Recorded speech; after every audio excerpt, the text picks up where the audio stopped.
Por favor, me confirman si es que están viendo la pantalla. Si es que ven. Sí, sí, doctor, diuréticos. Listo, muy bien. Entonces empezaremos. Bien.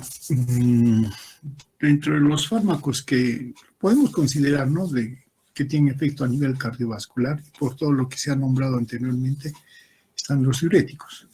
Claro que su función no está directamente relacionada, mejor dicho, su mecanismo de acción no está relacionado directamente con el corazón, pero se usan mucho estos fármacos con respecto a la fisiopatología cardíaca. Ahora bien, los diuréticos son fármacos que aumentan el flujo de la orina, ¿no?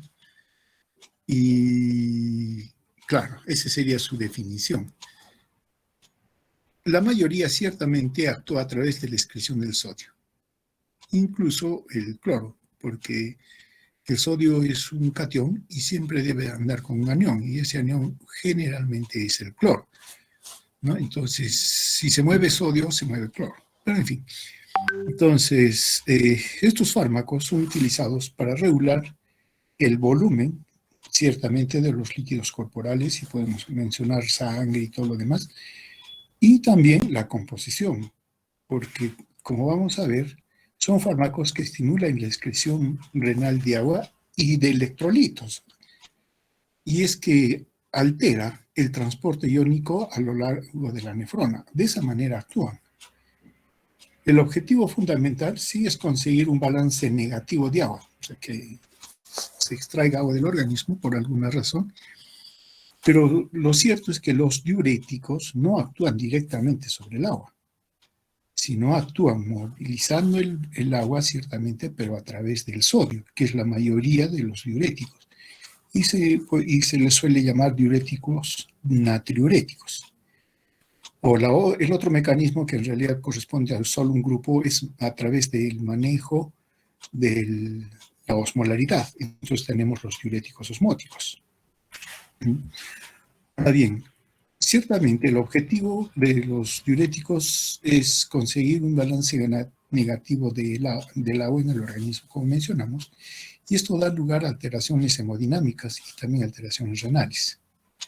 Ahora bien, los diuréticos modifican la función renal en cuanto al potasio, el hidrogestión, el calcio, magnesio, el cloro, bicarbonato, el fosfato, ¿no?, y aún el ácido úrico. Entonces, los diuréticos van a movilizar, van a modificar la composición de los líquidos con estos electrolitos, o de estos electrolitos. No es que estemos hablando de fármacos que exclusivamente modifican o manejan el agua, ¿no? Ciertamente, las indicaciones más comunes o generales de los diuréticos es la anuria u oliguria, ¿no?, más que todo. La hipertensión, como habíamos ya señalado anteriormente, y el edema. Ahora hay varias formas de edema, ¿no? Está el edema pulmonar, el edema causado por la cirrosis hepática, edemas que son inflamación, como inflamación de los ojos, por ejemplo, la glaucoma, inflamación a nivel renal en caso de nefritis, ¿no? Ahora bien, estos fármacos los podemos clasificar en tres grupos, ¿no? Aquellos que son inhibidores de la reabsorción del sodio.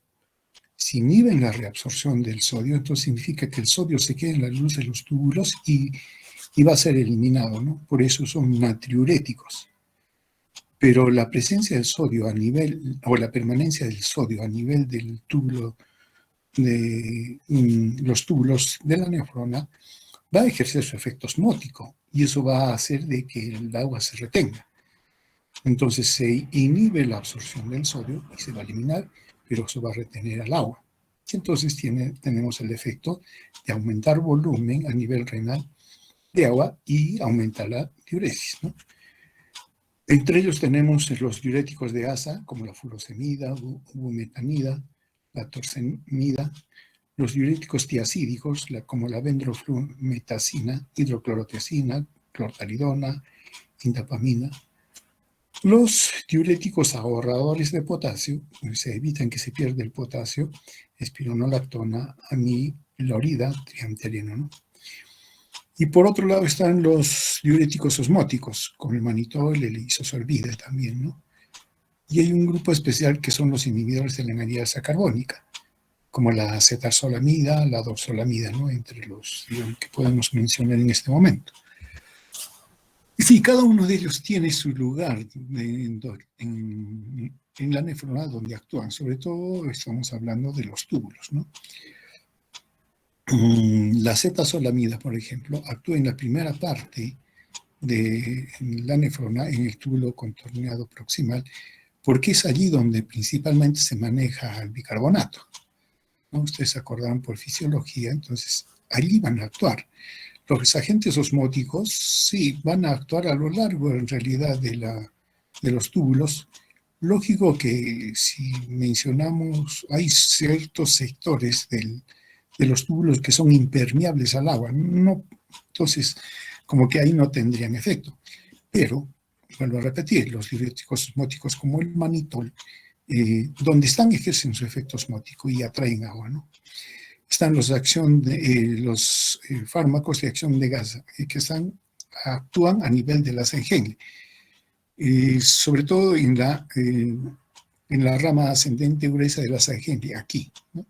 Aquí están donde actúan los diuréticos de asa. Los diuréticos tiacídicos actúan aquí, a través del cotransportador sodio-cloro, ¿no? Entonces está en el tubo contornado distal, ¿no? Y están los antagonistas de la aldosterona, que básicamente son los diuréticos ahorradores de potasio que actúan a estos niveles, ¿no? Donde actúa justamente la hormona, la aldosterona. Eso lo vamos a ver un poco más adelante. Y están los antagonistas también de la hormona antidiurética, que su acción es justamente donde actúa la hormona diurética, y vale decir en la porción medular del túbulo colector, ¿no? En los túbulos colectores. Bueno, es lo mismo, simplemente en colorcitos. Acá está la clasificación también de los diuréticos según la potencia diurética, ¿no? Tenemos los de alta eficacia y de eficacia media y la de eficacia de baja eficacia, ¿no? Según el lugar de acción, túbulo proximal, túbulo distal, etc. Y por su mecanismo, ¿no? Los inhibidores de la reabsorción del sodio, los osmóticos, los inhibidores de la anhidrasa carbónica, y hay otros mecanismos como los antagonistas de la hormona antidiurética. También se les puede clasificar según la eficacia, y ahí es un poco el criterio también. Esto nos sirve para manejarlo en la clínica, ¿no? Están los que tienen alta eficacia, y ahí definitivamente los diuréticos de asa son los que tienen mayor eficacia, ¿no? De eficacia media, en el segmento diluyente cortical, la porción gruesa del asa de Henle ascendente, ¿no? Y en el primer segmento del tubo contorneado están ahí los diuréticos tiacídicos.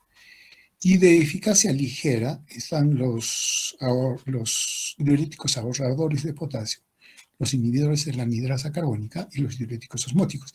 Este grupo en realidad no se los utiliza como diuréticos propiamente dichos, sino se los utiliza en otras condiciones. Tienen efecto diurético, sí, pero no van como, digamos, para manejo del edema todo directamente.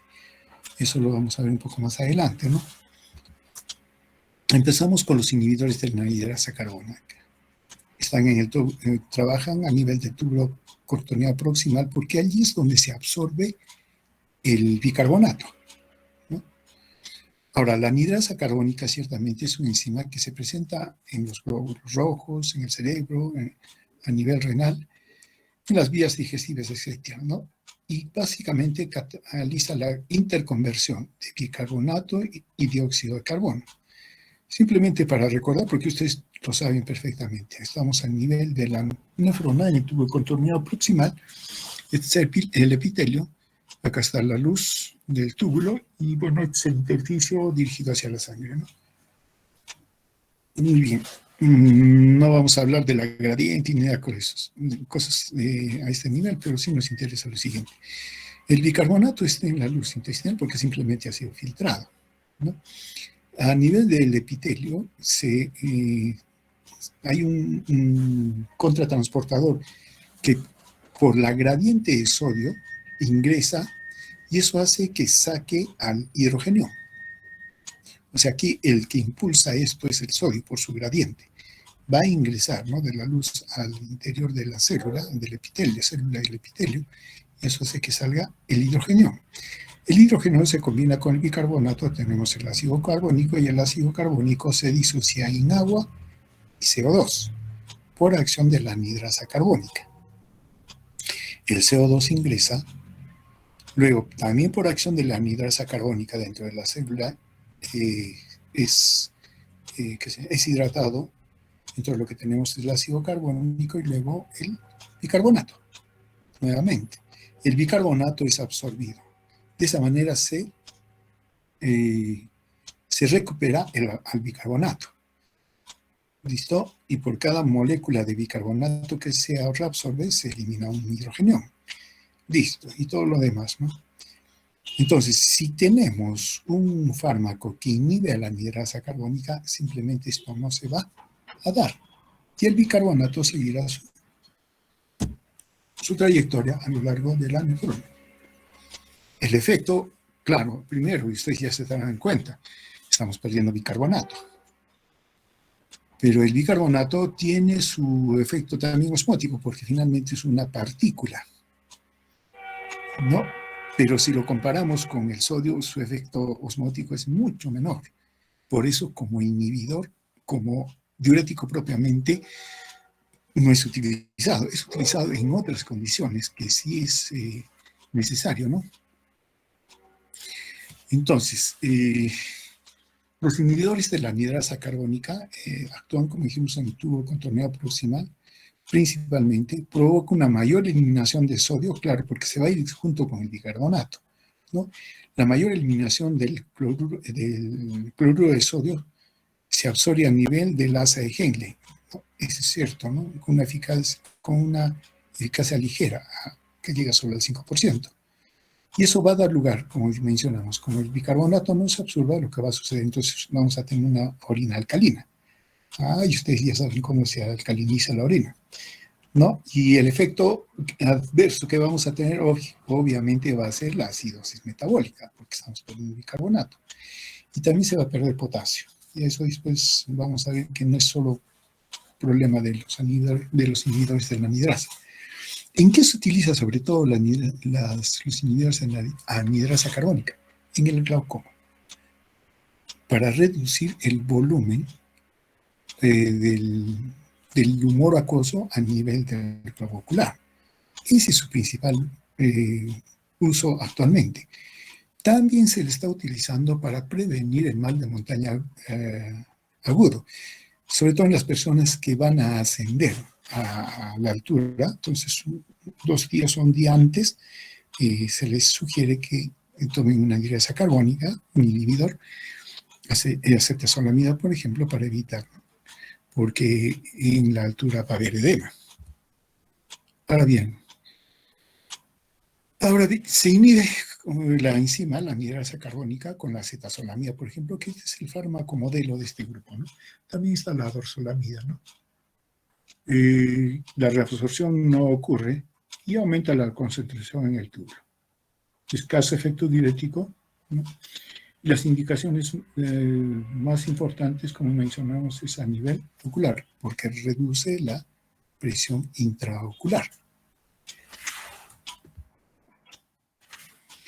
Bueno, acá tenemos los ejemplos, ¿no?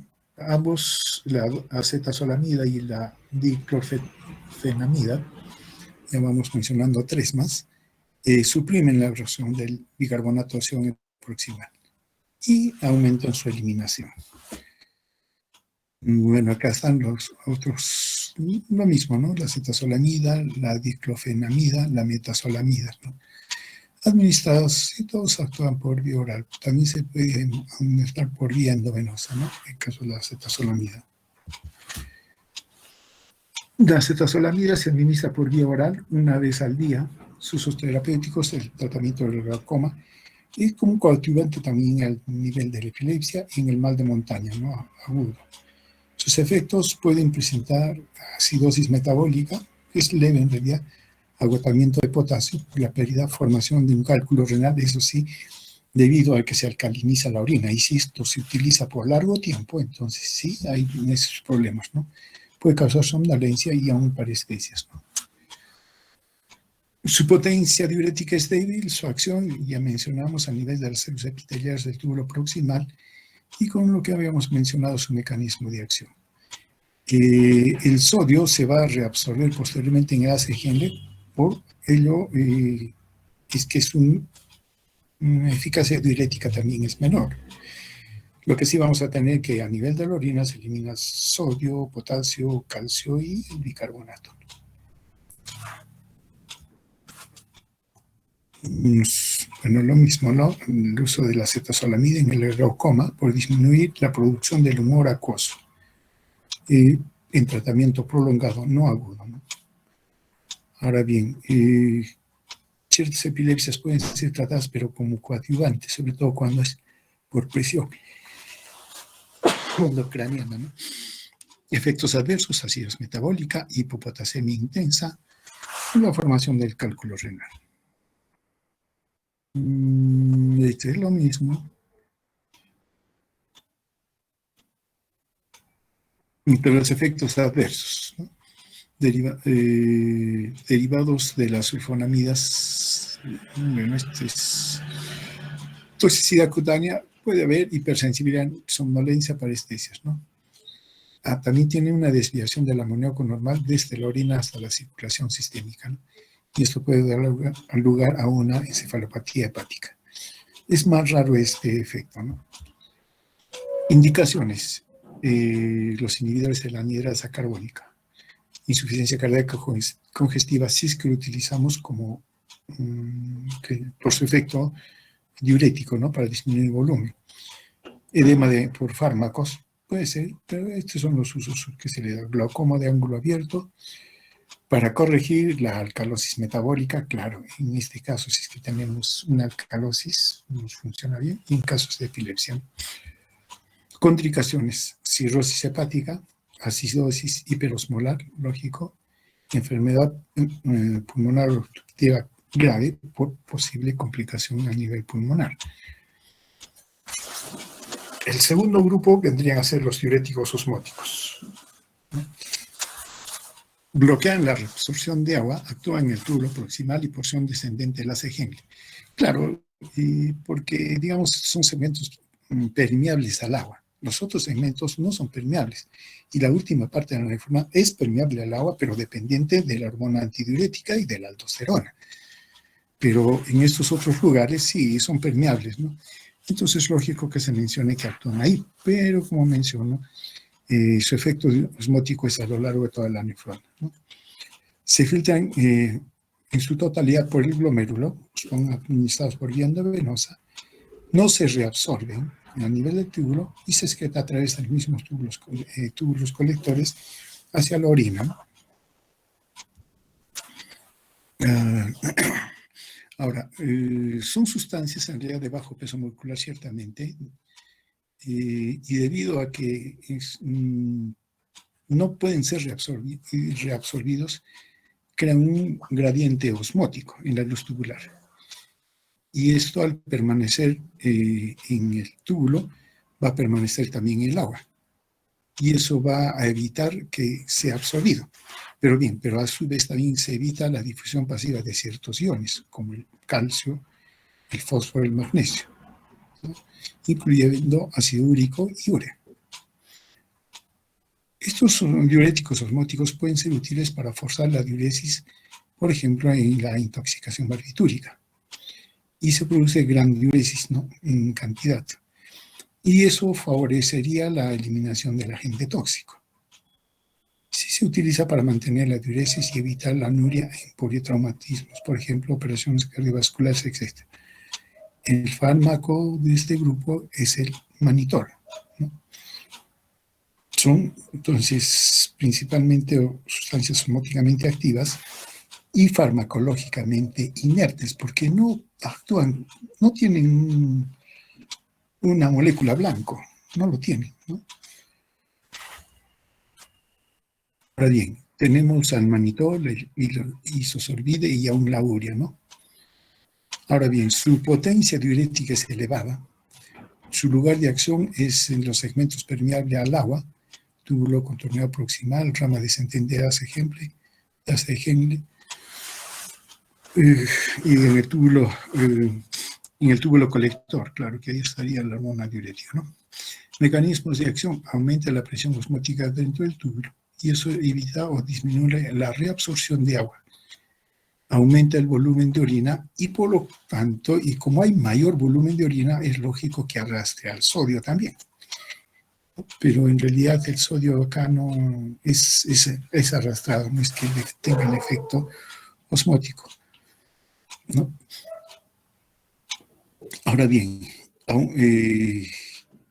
los diuréticos osmóticos se administran por vía endovenosa, básicamente el manitol. Entonces son colocados prácticamente a nivel de la sangre y ahí va a actuar, ya a nivel de la sangre va a actuar. Y eso va a hacer que a nivel de la sangre también tenga su efecto osmótico, atrayendo agua y por lo tanto aumenta la diuresis. Aumenta la volemia. Claro, entonces hay más volumen de sangre que llega al riñón para ser filtrado. Y eso definitivamente va a dar lugar también que haya un mayor volumen de orina que se elimina, aumentando la diuresis. Ahora bien, el agua que va a extraer o va a jalar el manitol en el organismo viene del intersticio. Claro, si no, ¿de dónde va a jalar el agua? No hacia los vasos sanguíneos. Lo va a hacer del intersticio. Ahora bien, hay lugares que son claves, digamos, no claves, sino son lugares que no tienen la comodidad de poderse expandir cuando hay un edema. Y entre ellos está la cavidad craneal y el encéfalo. Por eso una lesión de encéfalo, un traumatismo, se edematiza el encéfalo, no tiene dónde expandirse y se comprime. Y la única salida que tiene es el agujero magno, por donde se continúa el tronco encefálico, bulbo y la médula. Pero es como una especie de cono. La presión que hay lo que va a hacer es que se enclave el bulbo raquídeo y la persona muere por paro respiratorio. Utilizar un antiinflamatorio no tiene mucho sentido. Se necesita una respuesta rápida y potente, y es ahí donde se utilizan esos diuréticos osmóticos para disminuir la presión intracraneal. Un momentito, por favor.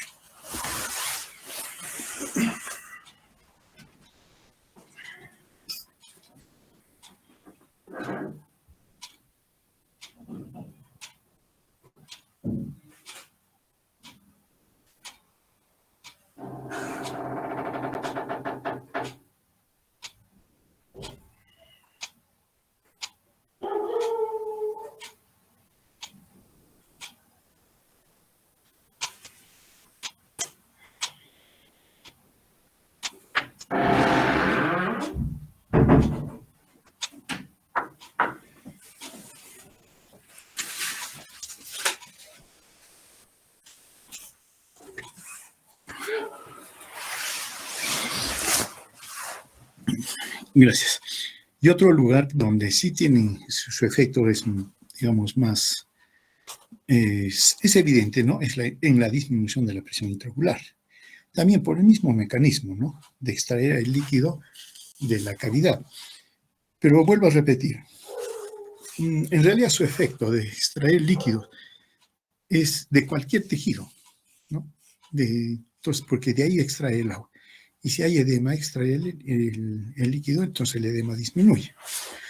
Ya, pero dada la importancia de lo que es, de las lesiones que estamos mencionando y su mecanismo de acción, su uso terapéutico, sobre todo en el edema cerebral, ¿no?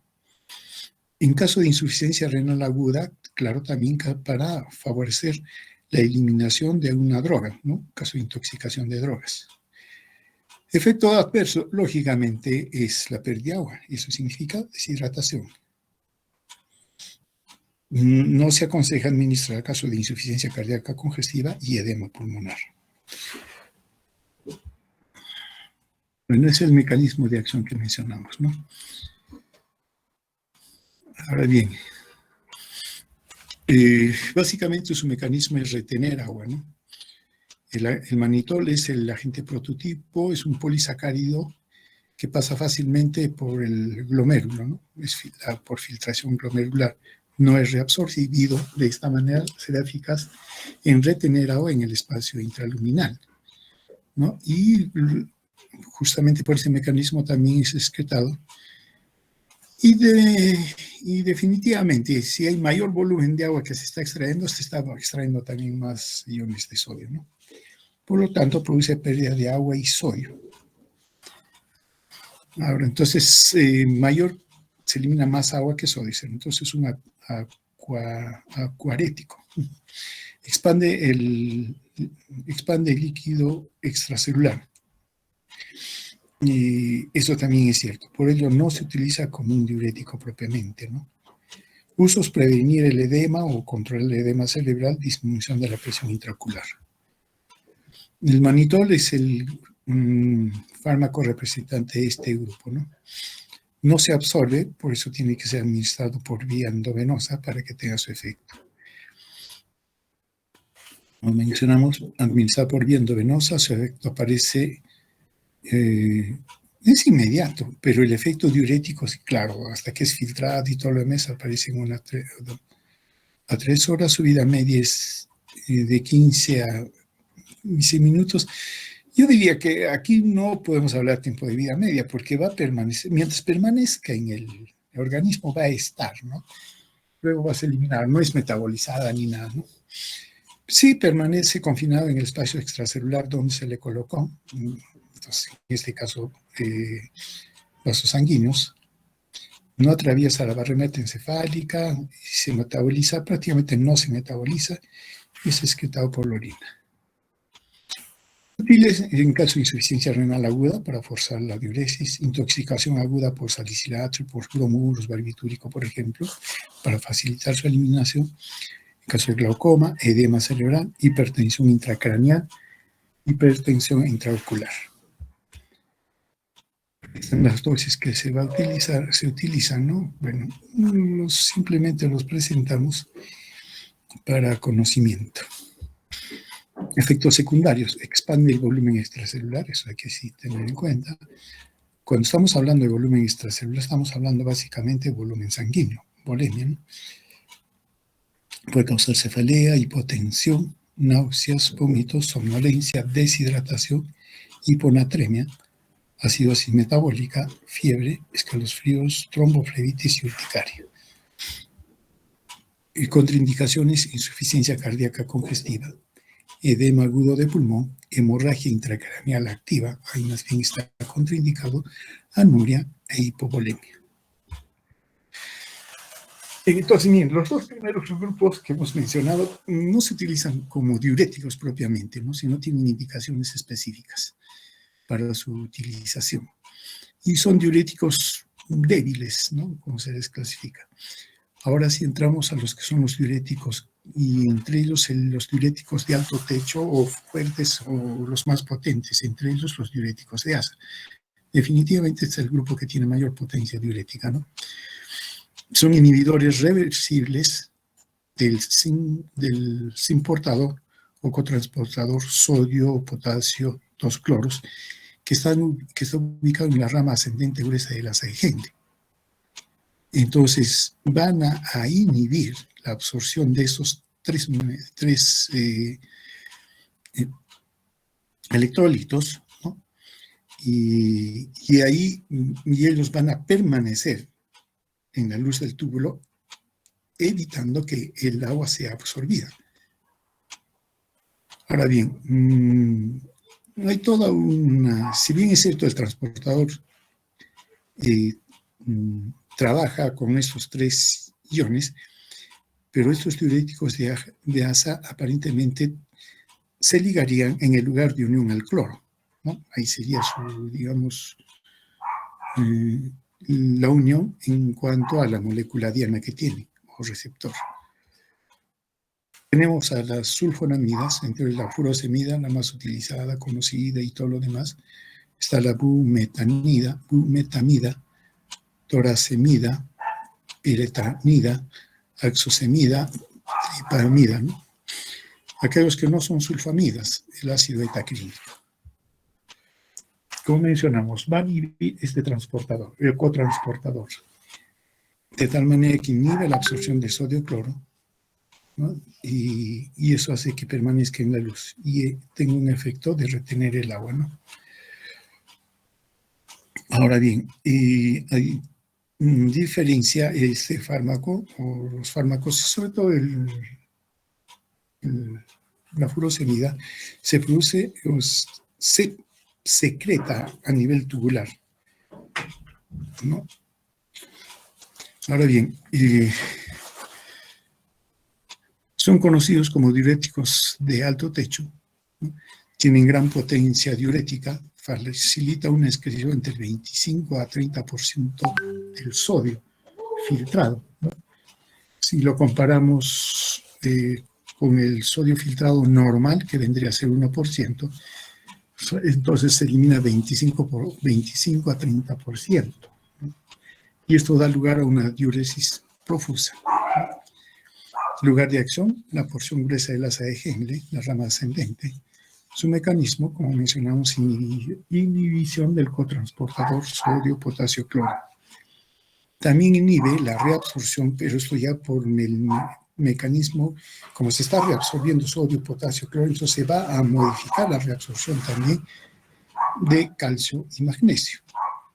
Entonces, por lo tanto, al túbulo colector llega mayor cantidad de sodio o calcio y, por lo tanto, se hace que se excrete en mayor cantidad hidrogeniones y potasio. La conclusión es que se puede dar entonces una alcalosis metabólica, porque se está eliminando el hidrogenión. También puede producir vasodilatación venosa, ¿no? Por liberación del factor renal, por un factor renal que sí se ha visto, ¿no? Que tiene un ligero efecto vasodilatador que sería complementario para el tratamiento de la hipertensión, pero no es muy significativo en todo caso, ¿no? Puede ser útil si en el edema agudo de pulmón, antes de iniciarse, ¿no? El edema agudo de pulmón. Entonces, por lo tanto, cuando se utilizan los diuréticos de asa, sí se elimina más cantidad de agua, pero también se elimina más sodio, potasio, calcio. Ahora bien, como mencionamos, su sitio de acción es la rama ascendente gruesa del asa de Henle y son muy eficaces. A nivel renal va a aumentar la excreción urinaria de sodio, cloro y potasio. ¿No? Aumenta la excreción, inhibe la reabsorción de calcio, magnesio en la porción ascendente del asa de Henle. Ahora, al inhibir la reabsorción del cloruro de sodio, disminuye la osmolaridad de la médula y se absorbe menos agua. Ese es un mecanismo, digamos, complementario, ¿no? Y la primera fase de crear una médula hiperosmótica es justamente a través de este cotransportador. Si ese cotransportador no funciona porque está siendo inhibido, entonces la formación de la hiperosmolaridad de la médula disminuye. Y si disminuye la osmolaridad en la médula renal, disminuye la fuerza con la cual se extrae o se reabsorbe el agua. Entonces el agua se pasa de largo también, ¿no? Efectos extrarrenales. Aumento de la capacidad venosa general, la furosemida, ¿no? Y eso va a dar lugar en una disminución de la presión de llenado del ventrículo izquierdo. ¿Cómo se llama esto? Disminución de la precarga, ¿no? Tiene un efecto hipotensor leve, ciertamente, y puede haber una vasodilatación renal. No se considera mucho este ejemplo porque no es, digamos, no es intenso, ¿no? En todo caso no es muy significativo. A nivel del oído interno, puede producir un aumento de las concentraciones de sodio, potasio en la endolinfa y una depresión, por lo tanto, de los potenciales micrófonos y neural y coclear. Entonces acá vamos a tener un efecto adverso a nivel del oído, ¿no? A nivel del oído interno. Una comparación de los fármacos diuréticos de ASA, ¿no? Tenemos la furosemida, que vendría a ser el modelo y con el cual se compara. Está la bumetanida, por ejemplo, que como biodisponibilidad cuando llega al organismo, prácticamente es ligeramente mayor que la furosemida. La torsemida es mucho mayor, tiene mayor biodisponibilidad, la piretamida también, ¿no? Pero la furosemida, de hecho, es la preferida. El tiempo de vida media de 45 a 60 minutos. Los demás tienen más tiempo, excepto el ácido betaclínico, ¿no?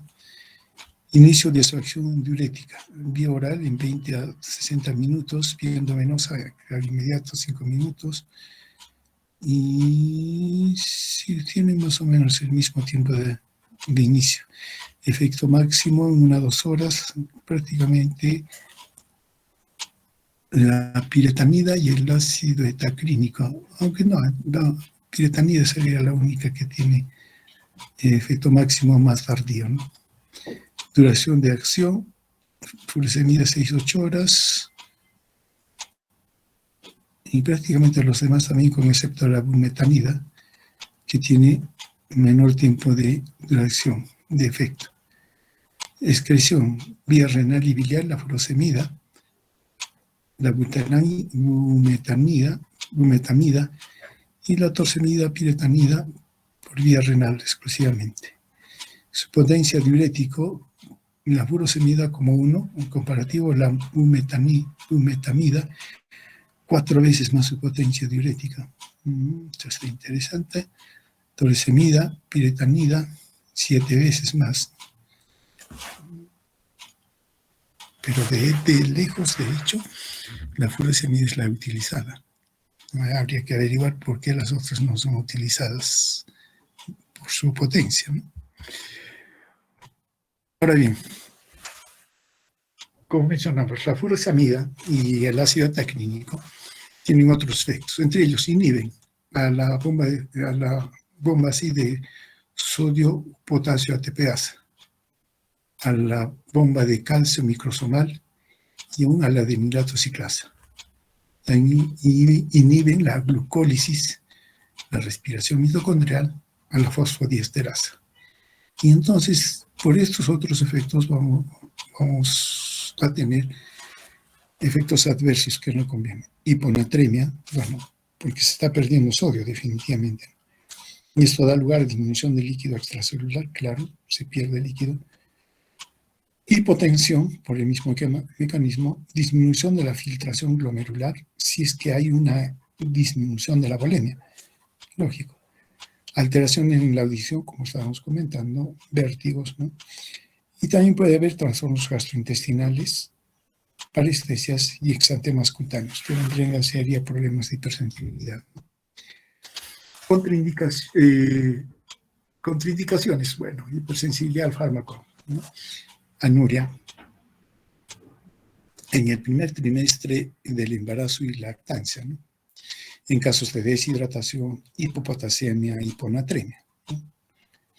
Ahora, sus acciones terapéuticas que los hacen útiles en caso de edema pulmonar, ascitis por cirrosis hepática, insuficiencia cardíaca congestiva crónica, hipercalcemia, hipertensión ligera, intoxicación por yodo o flúor, básicamente para favorecer su eliminación. Ahora, los diuréticos tiacídicos, llamados así porque se parecen a las tiacidas, ¿no? De ahí su nombre, ¿no? Son compuestos sulfamídicos, ¿no? Aromáticos derivados de la benzotiazida. Y comparativamente con los diuréticos ASA, son diuréticos de bajo techo. Su mecanismo de acción es la inhibición reversible del simportador sodio-cloro en el túbulo contorneado distal. En este grupo tenemos a los tiacídicos propiamente dichos, como la bendroflumetacida, benzotiazida, ciclotiazida, clorotiazida, hidroclorotiazida y todos los tiacidas que ustedes están viendo acá. Y el otro grupo vendría a ser los análogos a tiacidas, que no tienen esa misma composición, pero actúan de la misma manera.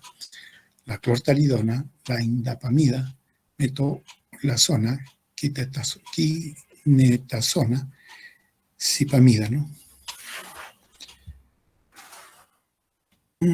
Sí, también se utilizan, ¿no? Son utilizados de acción corta, la clorotiazida, hidroclorotiazida, de acción intermedia, la vendroflumetacida, indapamida, de acción prolongada, la clortalidona, ¿no? Que por su acción prolongada puede ser administrada cada 2 o 3 días. Potencia diurética en realidad es moderada, ¿no? Pero se le considera bajo techo, facilita la excreción del 5 a 10% del sodio filtrado frente al 1%. ¿Cuánto eliminaba los diuréticos de ASA? 25 a 30, ¿no? Comparado a los 5 o 10% de los tiacídicos. Lugar de acción, la porción inicial del túbulo distal. Mecanismo, inhibe el cotransportador sodio-cloro en la membrana de la membrana luminal. Esto hace que aumente la carga de sodio en el túbulo distal y también mayor cantidad de sodio en el túbulo, a continuación, en el túbulo conector y el túbulo colector, y por lo tanto mayor capacidad de intercambio con el potasio, perdón. Entonces se intercambia más con el potasio y el potasio sale. Resultado, se elimina más potasio. Y eso también va a dar lugar a que se elimine más hidrogenión. Prácticamente los que van a tratar de compensar este mayor aumento de sodio va a ser el potasio y el sodio. No tampoco compensar, sino que van a ser arrastrados, ¿no? Hay un intercambiador entre sodio y potasio. Mientras más sodio haya al final, más potasio se va a perder. Aumenta la reabsorción de calcio, ¿no? Sobre todo, bueno, a diferencia de los diuréticos de ASA. Por lo tanto, en la orina va a disminuir el calcio, pero va a aumentar a nivel de la orina el sodio y el potasio. Si sacamos cuenta, aún sí, los diuréticos de ASA también tienen este mismo mecanismo, estos efectos. Van a entregar a la porción distal de la nefrona más sodio y por lo tanto el sodio va a hacer que salga más potasio. Conclusión, se pierde más potasio. Y ese es el efecto de los diuréticos, tanto diuréticos de ASA y los diuréticos diacídicos. Mayor eliminación de potasio. Y también está por medio ahí siendo afectado a hidrogenión. Entonces, ¿qué es lo que vamos a tener? Acidosis metabólica. Acidosis o alcalosis metabólica. Es lo mismo el mecanismo de acción, no solamente. Los efectos renales, entonces, sería excreción de sodio, cloro, ¿no? Entonces, esto porque se inhibe su absorción y se tiene una orina hiperosmolar. Excreción de potasio, mayor cantidad, ¿no? Debido a la mayor cantidad de sodio que llega al túbulo contorneado distal. Disminuye la excreción de calcio y ácido úrico, ¿no? Sobre todo con los tratamientos prolongados. Magnesemia leve, por el mismo efecto, no alteran la capacidad de concentrar la orina, sí. Inhiben el consumo mitocondrial de oxígeno y captación renal de ácidos grasos, ¿no? Efectos extrarrenales, efecto antihipertensivo al disminuir el volumen sanguíneo, por eso son utilizados también para el tratamiento de la hipertensión, pero de manera complementaria, aumentan o inducen la resistencia a la insulina, incrementan los niveles de LDL y triacilglicerol, ¿no? Sí. Administrados por vía oral, secretados activamente por el túbulo proximal, por vía renal, ¿no? Su tiempo de absorción es variado. Útiles en hipertensión arterial crónica, hipertensión arterial en el anciano, la clortalidona, por ejemplo, en caso de insuficiencia cardíaca congestiva, edema hepático renal, hipercalciuria, hiper o hipo. Esto no es concordante. ¿Por qué no es concordante?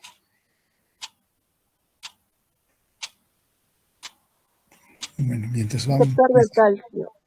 Claro, porque inhibe, ¿no? Acá hay que revisar esto.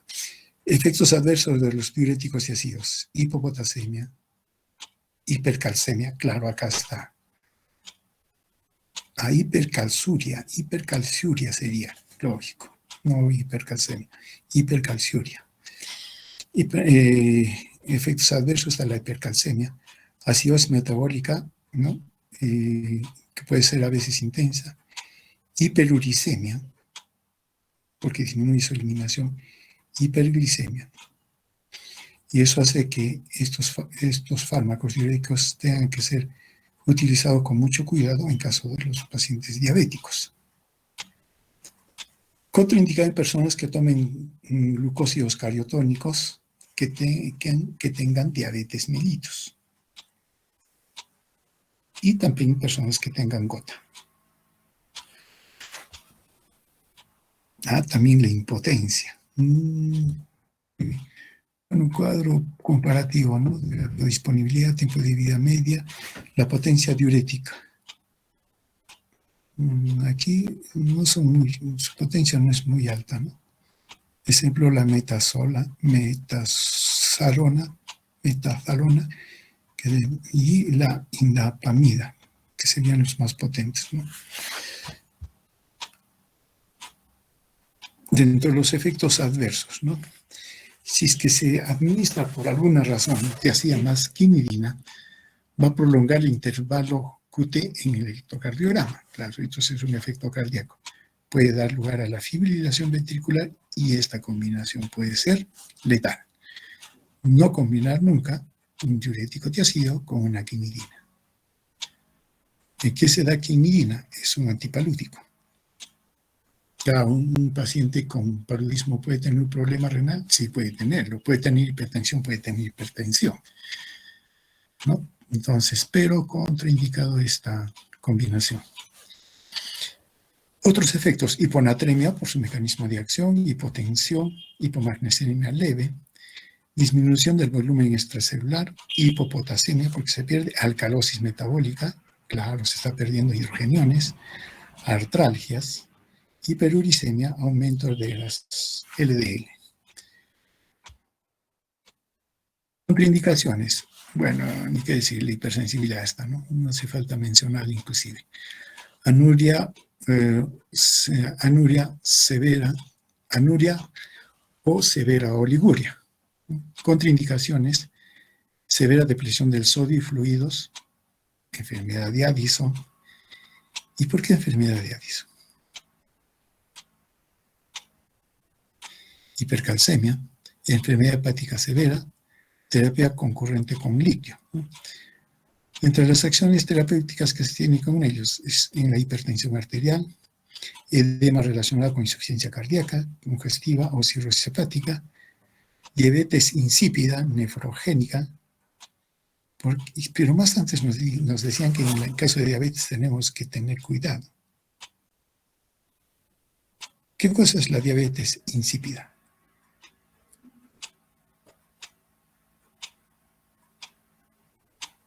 Los fisiopatólogos.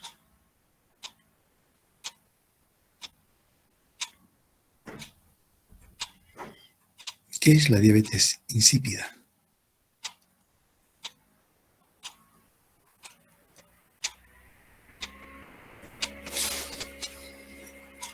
Es un tercer tipo de diabetes, diabetes tipo 1, tipo 2. ¿Esta sería una diabetes tipo 3? No creo, ¿eh? Ya, hay que revisar qué cosa es diabetes insípida. Acidosis tubular renal, prevención de la urolitiasis para facilitar la eliminación, ¿no?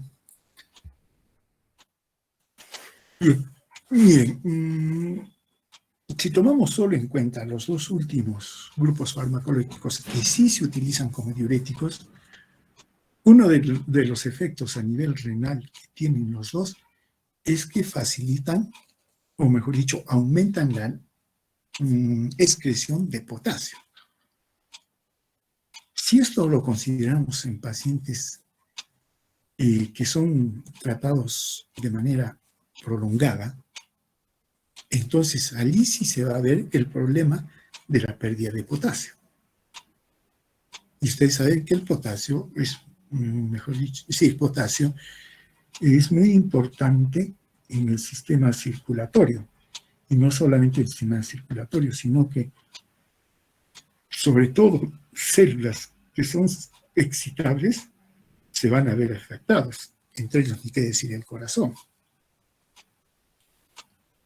Y claro, esto entonces se convierte en un problema. Y de hecho es un problema. Sobre todo, como digo, en pacientes que son tratados por largo tiempo con diuréticos, ¿no? Puede ser por hipertensión, o de repente algún problema de edema que hay que controlar por largo tiempo, etc. Entonces, lo que se buscó era fármacos que corrigieran ese error. Y se tienen entonces estos fármacos, los diuréticos ahorradores de potasio, que como diuréticos propiamente no se les utiliza, pero sí se les utiliza para corregir la pérdida de potasio que tienen los otros diuréticos. Y de ahí su nombre, diuréticos ahorradores de potasio. Son diuréticos que al inhibir la reabsorción de sodio en túbulo contorneado distal y la porción distal del tubo colector reducen su intercambio con el potasio y de este modo disminuyen su eliminación, corrigiendo entonces la gran pérdida que los otros diuréticos están causando con respecto al potasio. Tenemos dos grupos, ¿no? Los bloqueadores de canales de calcio, de sodio, perdón. Bloqueadores de canales de sodio. La milorida y el triamtereno. Y están los antagonistas de la aldosterona, la espironolactona, el cangrenona y el plerenona. Un ratito aquí. Ya, aquí. Mecanismo de acción. Digamos. Realiza un bloqueo reversible de los canales de sodio epiteliales en el túbulo contorneado distal y túbulo colector. Y esto disminuye la reabsorción de sodio, por eso es natriurético también, y disminuye la secreción de calcio, disminuye la secreción de potasio. Entonces es un anticalciurético. Ya, un ratito aquí. En el túbulo contorneado, en el túbulo contorneado distal y el túbulo colector, ¿no? Allí es donde actúa la aldosterona. ¿Y cuál es su función de la aldosterona?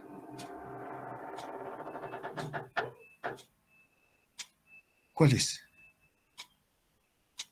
Absorción de sodio. Absorción de sodio, ¿cierto? Pero, ¿cuál es el principal estímulo para la secreción de aldosterona?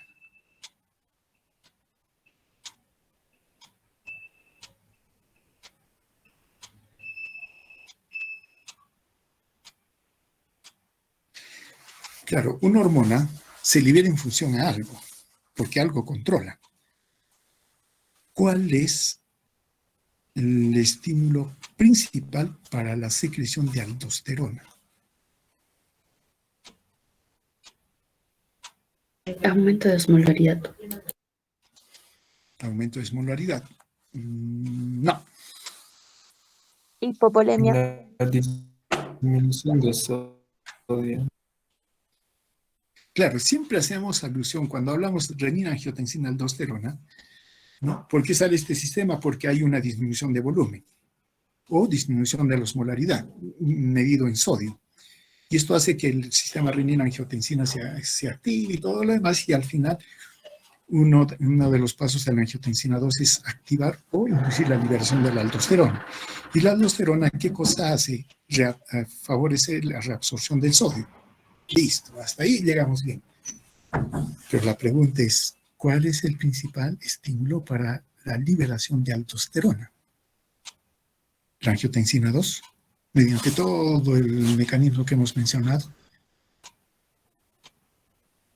Alguien, una señorita, habló tímidamente. Hipovolemia, doctor. Claro, si hablamos del sistema renina-angiotensina-aldosterona, ahí estamos de acuerdo. Pero hay otro, que es mucho más importante todavía que eso, para la secreción de aldosterona.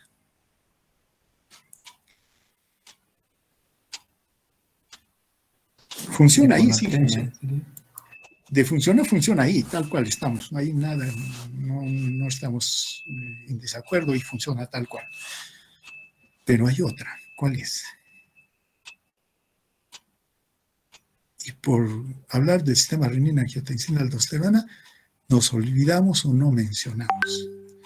Pero hay que mencionarlo.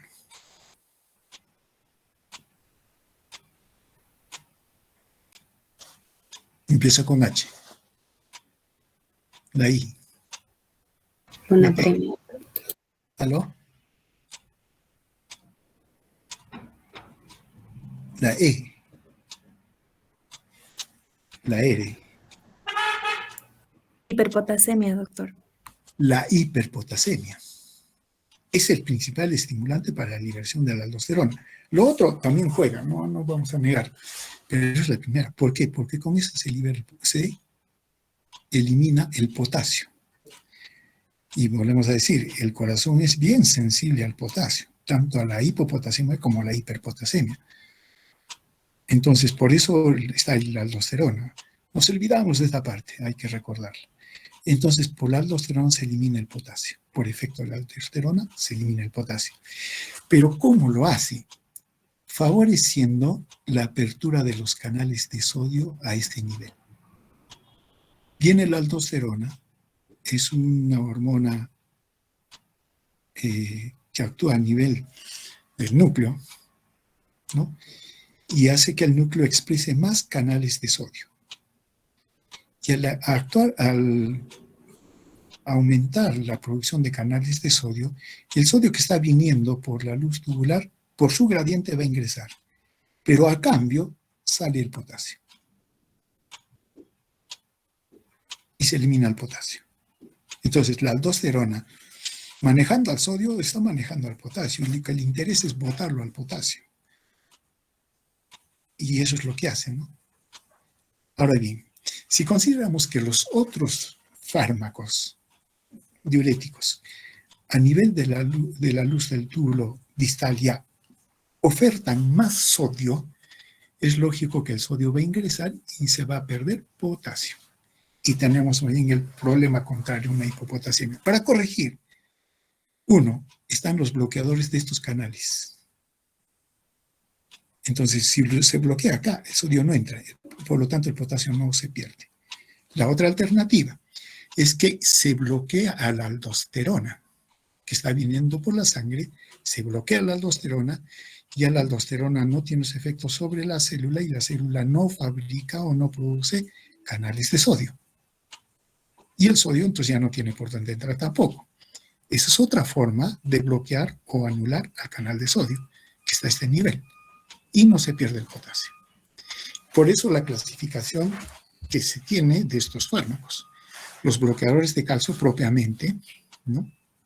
Y los antagonistas de aldosterona, que al final están actuando con este canal.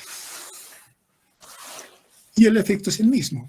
Se evita la pérdida de potasio. Ahora bien, entonces tenemos los diuréticos ahorradores de potasio, la espironolactona, triamtereno, etc. Potencia diurética muy baja. Uno, porque no están más bien, que se llama, sí, y están al final del túbulo, ¿no? Ya donde ya prácticamente mucho del movimiento del agua ya está definido, ¿no? Por eso una eliminación del 2 al 3% de sodio. En lugar de acción, último segmento del tubo distal y primero el tubo colector.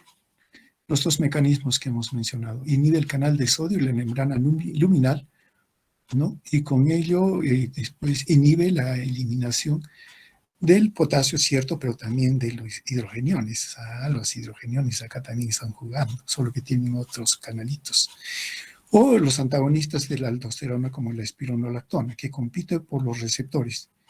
Y eso trae el mismo efecto, disminución de la reabsorción de sodio y por lo tanto disminución de la secreción de potasio y de hidrogenión.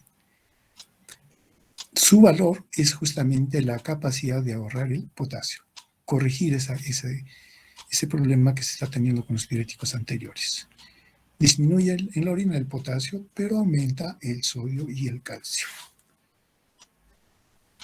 Ya mencionamos el lugar, sus efectos renales, disminución de la reabsorción de sodio que ocasiona la formación del potencial negativo intraluminal necesario para la eliminación del potasio. Conduce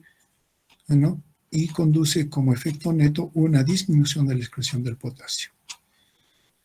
¿No? Hiperpolarización de la membrana luminal en los túbulos que hemos mencionado. Efectos extrarrenales, tendencia a la hipercalcemia, aumento de la eliminación del ácido úrico. Claro, van a ser arrastrados. O va a ser arrastrado, ¿no? Estos terapéuticos, asociados a otros diuréticos, tiacídicos o de asa, para impedir la pérdida de potasio. En caso de hipertensión e insuficiencia cardíaca congestiva, la hidroclorotiazida asociado a amilorida, ¿no? La espironolactona en el tratamiento de hiperaldosteronismo secundario. Claro, si bloquea la aldosterona, es lógico. Utilizada en caso de hiperaldosteronismo. Efectos adversos de los diuréticos ahorrados de potasio. Hiperpotasemia, hiponatremia, claro, extensión de sus efectos, ¿no? Supongamos que esto es por una excesiva dosificación, acidosis metabólica, porque si se inhibe la excreción de potasio, también se está inhibiendo la excreción del hidrogenión, porque estos más o menos van juntos, ¿no? Entonces es lógico que tengamos acidosis metabólica. Molestias gastrointestinales. Los antagonistas de aldosterona pueden dar lugar a ginecomastia, trastornos menstruales y disfunción sexual masculina. No se sugiere administrarlos prolongadamente. Claro, esto es una razón también. Pero sobre todo se les utiliza para la corrección de los otros, ¿no? Entonces, poco tiempo. ¿Por qué problemas de ginecomastia, trastornos menstruales, disfunción sexual?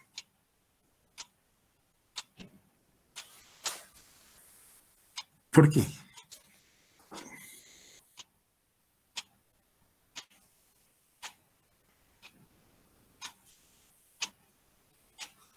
Si les pregunto esto porque ya se ha hecho esto en fisiología, se ha debido de hacer en ¿qué más se ha podido hacer? Fisiopatología también. ¿En qué más se ha podido hacer? En biología celular y molecular, claro, ahí se ha debido de hacer. En bioquímica tal vez. Aunque no, en bioquímica no tanto, pero en biología celular y molecular sí.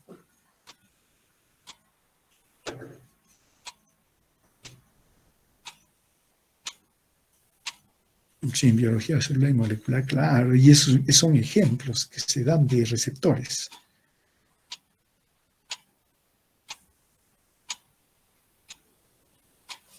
¿Por qué?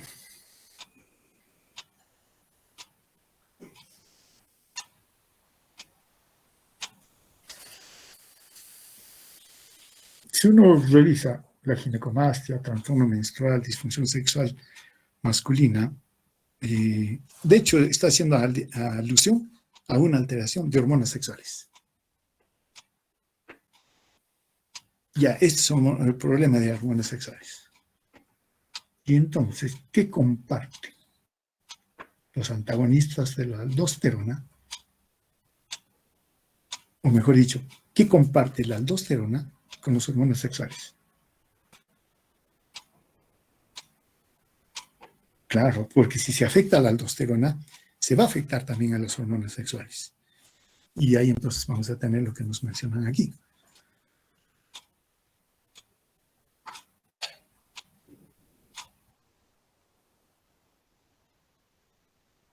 Una estructura son esteroides. Claro, son esteroides. Entonces van a ver afectados también en su función, ¿no? Sí, siempre hay que buscarle la explicación. Los ahorradores de potasio y los IECAS. ¿Qué son los IECAS? ¿Me pueden hacer recuerdo?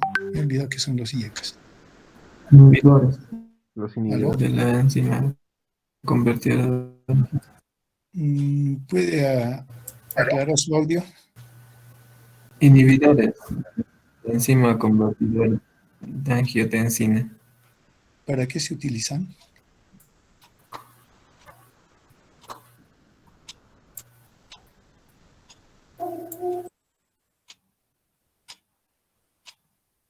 Claro, son inhibidores de la enzima convertidora de la angiotensina. ¿Y en qué se utilizan?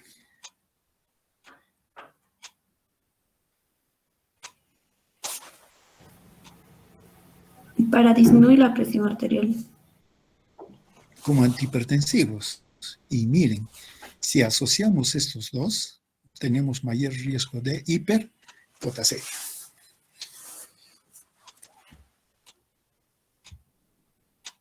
Efectos adversos. Bueno, está la hiperpotasemia, náuseas, cefalea, disminución de la tolerancia a la glucosa, calambres en las extremidades inferiores, diarreas, ¿no? Acciones terapéuticas en la hipertensión arterial en combinación con otros diuréticos, excepto o con mucho cuidado en combinación con IECAS, si no los acaban de decir. Síndrome de Lidley. ¿Qué es el síndrome de Lidley? ¿Aló? ¿Qué cosa es el síndrome de Lidley? Fisiopatología. La fisiopatología se nos está quedando. En la mejora de la depuración mucociliar. Puede ser, ¿no? Están los antagonistas de las dos zonas, un mecanismo de acción y situación que mencionamos. Y sí, solamente para reforzar, ¿no? Al final tuvo contorneado, efectos renales. Listo, muy bien. Hasta aquí llegamos, ¿no? Ahora lo que nos queda es revisar. Y claro, estamos viendo aquí con respecto a los efectos diuréticos, que es lo que nos llama. Pero como hemos visto a lo largo de estos fármacos, también modifican el sodio, el potasio o electrolitos, ¿no? Y la práctica justamente es para revisar eso. Revisar cómo se modifican estos electrolitos y sobre todo el pH del organismo. ¿Listo? En eso consiste en la práctica que vamos a hacer. Ahora, más bien, si hay algo que nos está preocupando, es con respecto al límite de tiempo que ya tenemos para subir las notas. Ayer conversábamos con vuestro delegado y sí hay una comunicación que dice que debemos subir las notas como último día el 24 de mayo, eso es martes. Lo que implica entonces que para el día martes ya deben haber dado sus exámenes, todo lo demás. Y bien, entonces voy a hablar ahora con el director de estudios y todo para ver qué disposiciones hay. Si fuera así, lo que vamos a hacer es, entre jueves y viernes, hacer los antiarrítmicos, que ese tema faltaría, ¿no? Los antiarrítmicos. Y completaríamos las prácticas con los diuréticos que están pendientes. De tal manera que ya el lunes y el martes lo tenemos enteramente para las evaluaciones, ¿no? Para no extendernos mucho y tengan tiempo. Entonces, mientras no se especifique algo, claro, quedan las prácticas como están ya diseñadas, pero sin embargo podríamos estarlo variando para poder completar esta semana con los antiarrítmicos, porque ese sería ya el último tema que nos falta. Y como digo, tener el día lunes y martes para ya las evaluaciones. ¿Listo? Y vayan también sí o sí planificando las evaluaciones que corresponderían, ¿no? Y aparte de eso, tienen que hacer exposición de su trabajo de investigación, el proyecto, no el trabajo mismo, sino el proyecto. Y por lo menos para ello necesitamos un día, ¿no? Para que expongan los 4 grupos. ¿Listo? Entonces, eso pienso que podría ser la siguiente semana, ¿no? Por eso la necesidad de terminar con los temas teóricos en esta semana. No sé si tengan alguna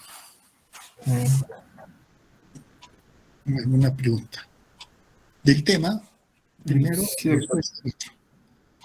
esa exposición Sí.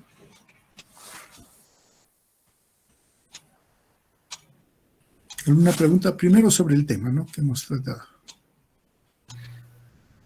Exposición. No hay preguntas al tema. Entonces, ahora con respecto a la programación final.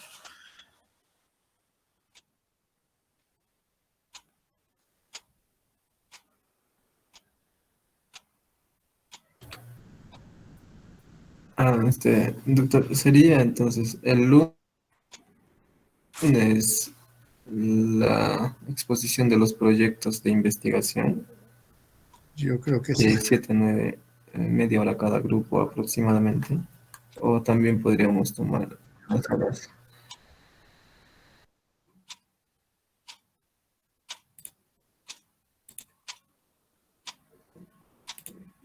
Aló, lo escucho.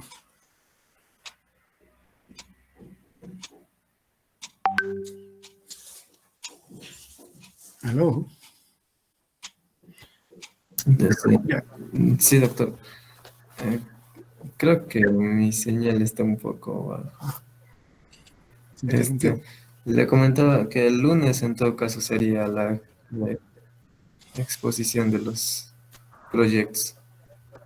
Listo. Y el martes sería el examen, doctor. Ya. El El horario, martes. Y si es el martes, tendría que ser, de hecho, en la mañana, ¿no?, para poder calificar y luego sacar promedios. Ahora sí tener que sacar promedios y todo lo demás, ¿no? Y eso, de todas maneras, también lleva un tiempito. No es tan fácil. Claro que tenemos hasta la tarde, ¿no?, para poder subir la nota. Entonces sería en la mañana. ¿Listo? ya, doctor, antes del mediodía entonces. Sí. Ya. Muy bien. Entonces, por el momento, como digo, si es que no hay ninguna otra indicación, se realizan las prácticas como están con cada grupo, ¿no? Ahora, si es que hay una modificación, se les comunica para efectos de reprogramar. ¿Listo? Muy bien, señoritas, señores. Entonces, nos estamos viendo. No sé cuándo, pero nos vemos. ¿Listo? Que tengan un buen día. Igualmente, doctor, muchas gracias.